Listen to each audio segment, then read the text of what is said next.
So Kathy and I have been at producing the Woodland Escape for 2.5 years, and life in the 1750s.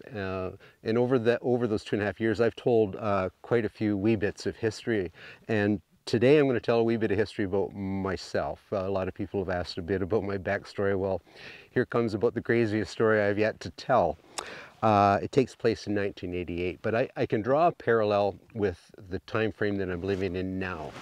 So of the thousands of, tens of thousands, hundreds of thousands of reenactors that have stood on battlefields and fired at one another with their blank cartridges, there's a saying in the military, and it's called to see the elephant. And basically that's when a soldier first faces fire. And I don't think there's a reenactor that's ever stood in those fields, those historic sites, and wondered what it would really be like if someone was shooting at them versus just making noise. Well, I've been there and I've done it. I've seen the elephant, and obviously I survived because I'm here to tell the tale.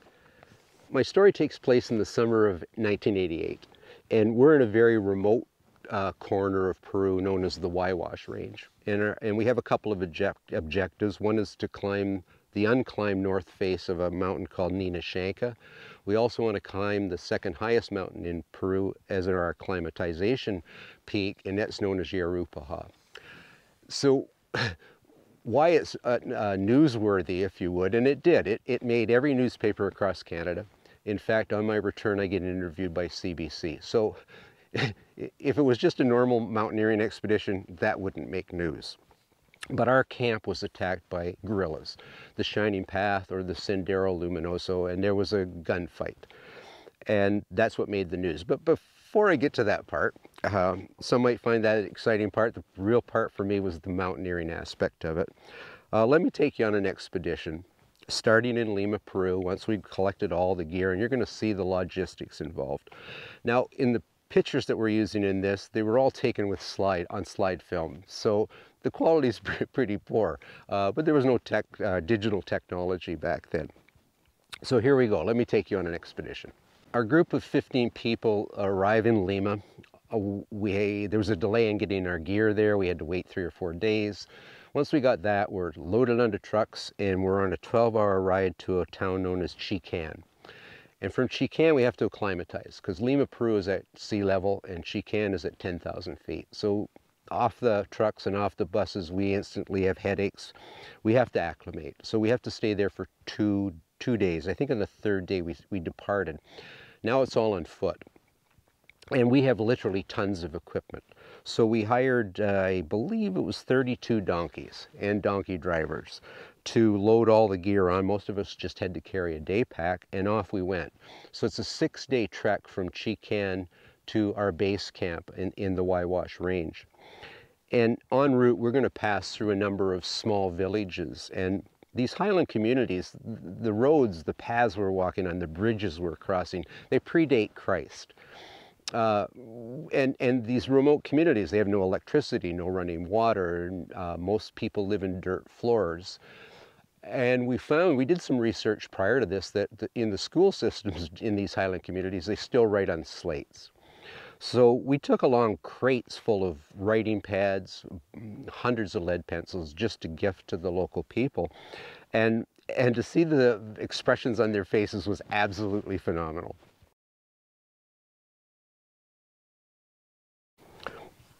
Our team also had a team doctor. And when the locals found out that we had a doctor in tow, they brought out their sick, their kids, their elderly, and our doctor did everything he could. I mean, we're talking an area where you just don't, make an appointment at your local medical clinic. There are no hospitals.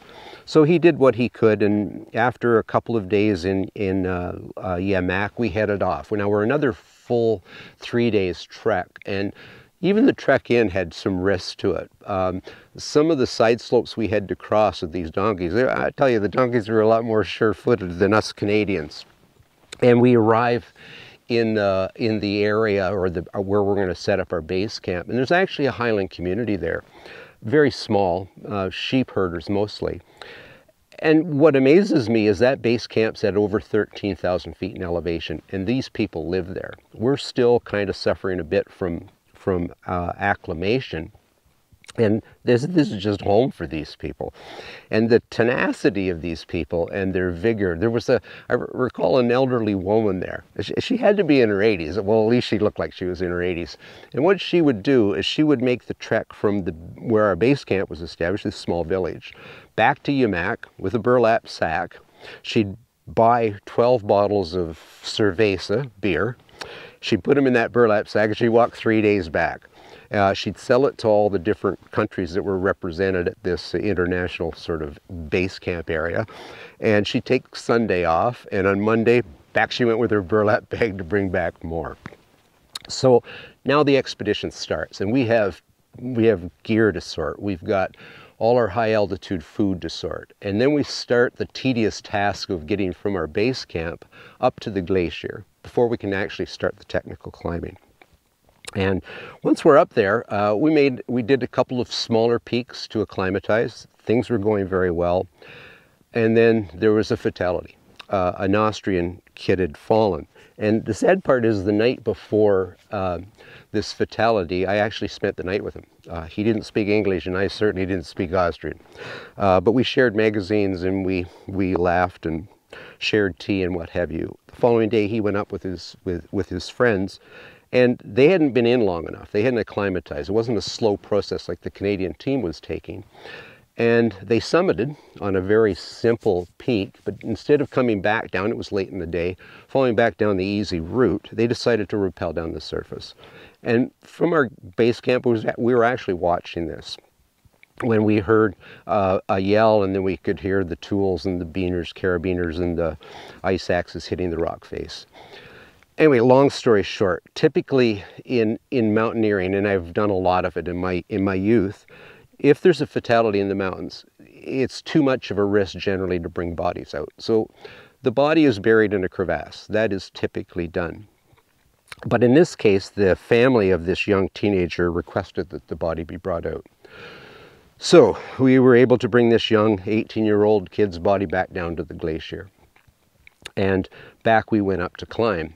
Now, we're on attempting Yerupaha, because we're acclimatized now. We can cope with the altitude. And we're on Yerupaha, and we're within, I don't know, 700, 800 feet of the summit, and we kind of poop out. We don't have anything left in us.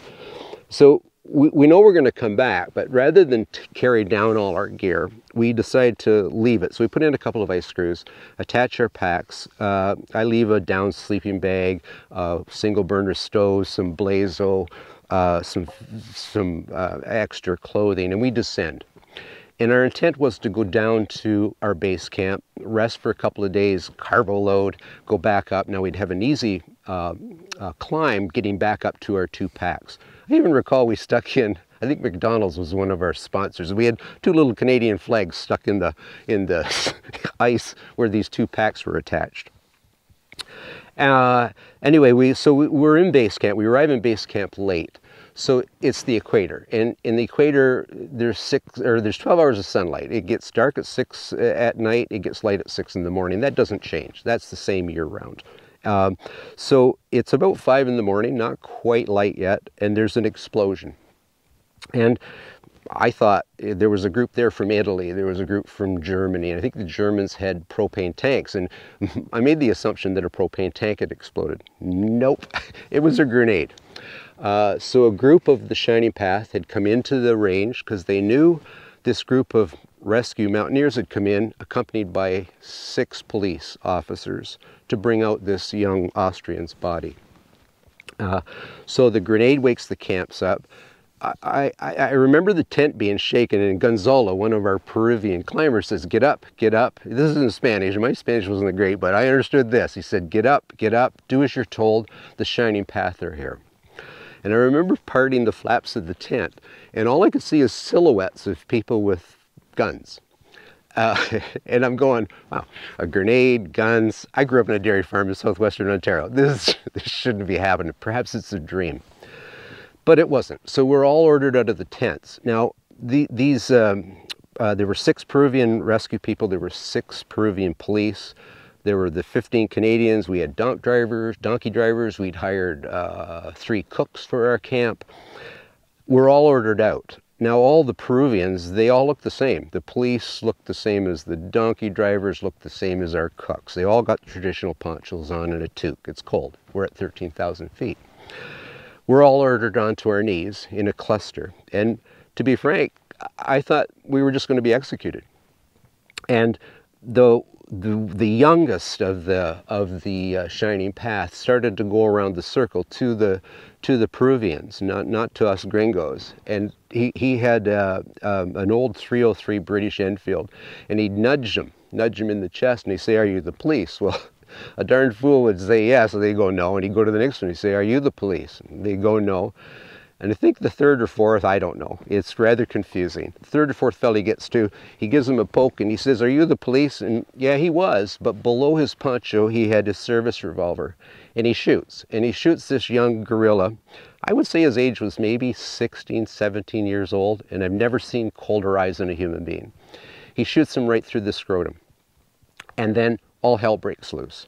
And I'd like to say I was brave about this, but I've never been that petrified in my life. It'll put me on 600 feet of vertical ice, I'm comfortable, but I was shaking like a leaf. And a dollar bill couldn't have got any closer to the ground than I was. The police ran away, and the only way away is really up in just about every direction.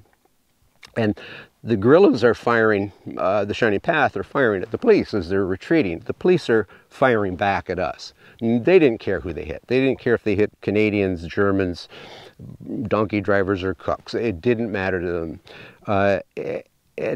Anyway, it seemed like it lasted forever. And I don't suppose that firefight lasted any more than about 5 minutes. And the police ran away, all of them, just left us, the whole kit and boot. The Peruvian Shining Path group, now there's 6 of them, 3 of them are wounded. They come back into our camp and they are pretty darn angry. I mean, that's putting it mildly. We go into the cook tent at that time, we clear stuff away and we start to first aid them. Now the doctor in our expedition, and it's probably fortunate, he was up in the glacier. Had he been in the camp, I'm sure they would have taken him with them. So we first aided these people. Now, I've done a lot of first aid in my life, taken all kinds of certification courses and all that good stuff. And I'm working on this one guy, but I've never seen a bullet wound before. The one guy had a superficial wound in his arm, and I quickly bandaged that. The second fellow they brought in to me, he had 5 bullet wounds. So he had a chunk of meat out of his neck, just a little piece. He had a little piece out of this shoulder. He had a little piece out of the fat in his side. And I think this hand was hit, but minor. This little finger was dangling. But his left knee, because the police were higher shooting down, bullet went in the top of his knee, came out the back side on the bottom. And his knee looked like a football. But because of all these wounds, I literally cut the clothes off of him. We first aid them as best we can. They're agitated, they're stealing stuff, they're asking for money, we're giving them whatever we've got. They take 4 of the donkeys that were tethered for our eventual trip out. They lash their wounded comrades on and they disappear.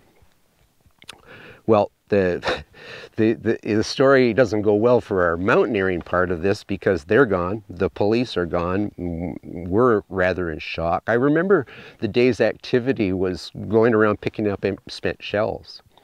But when I say see the elephant, I remember laying on the ground and the bullets flying and hitting the gravel and hitting my face. And the thing that went through my mind was, I'm pretty sure we're going to get hit. And what's it going to feel like to have a bullet rip through your body? Well, fortunately, no Canadians were. But some of our tents were riddled with bullets. We had one that had, I believe, 17 bullet holes in it. And fortunately, we were ordered out of them. I mean, had you stayed in your tent, things mightn't have gone so well.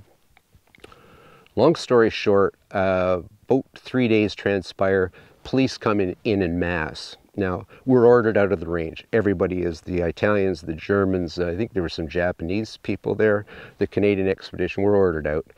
Pack up the donkeys, and we head back to Iammak.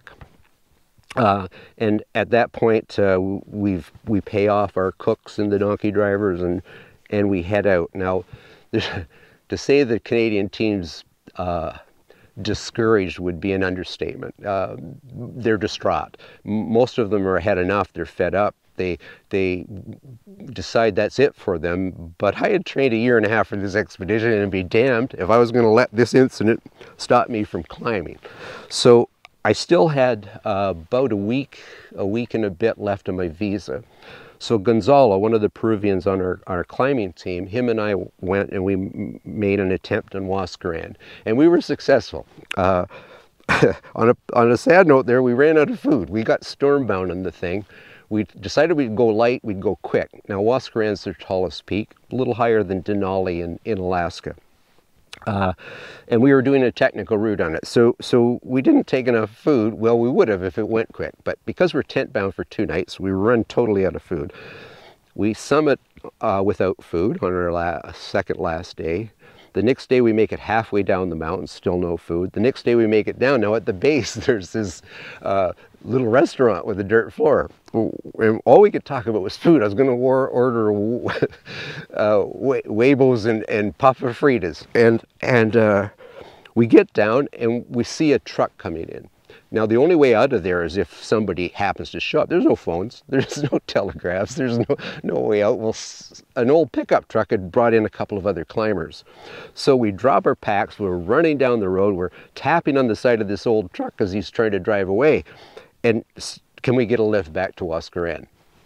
And the fellow says, yeah, climb in. And they said, well, can we eat first? And he says, no, if you want to ride, get in now. So hop in the back of this pickup truck, down the mountains, about 14 hours to Huascarán. We get there, we climb into a communal shower. I hadn't had a shower in 2 months. And I looked over at Gonzalo and him at me, and we looked about as thick around as that musket. I had 3 days left. I got a bus out the next day to Lima, and I was on a plane 2 days later back to Canada. So there you go. There's a wee bit of my backstory, and I hope you enjoyed it. It's the funny thing about being shot at. At the time, I thought this is life changing for me. There's no way that I could ever go back to just normal thinking. I survived this. I got through this. This is going to change my life forever. I'm never going to take anything for granted ever again. Ever again. This just will not happen. And for probably the next year, that was my mindset. That's the way I thought. But it's funny, you know, time as it passes, it changes how we look at things, and now. But you know, life is precious, and it's moments like that that make you realize it. Anyway, I'm getting a tad hungry, and I haven't had any luck hunting rabbits. The snow's too darn deep, so I'm going to see if I can rustle up something else back at the cabin.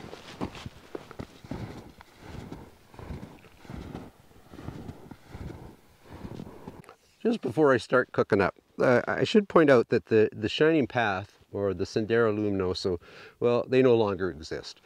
They were horrible terrorist group. They caused millions of dollars to the Peruvian infrastructure over the years.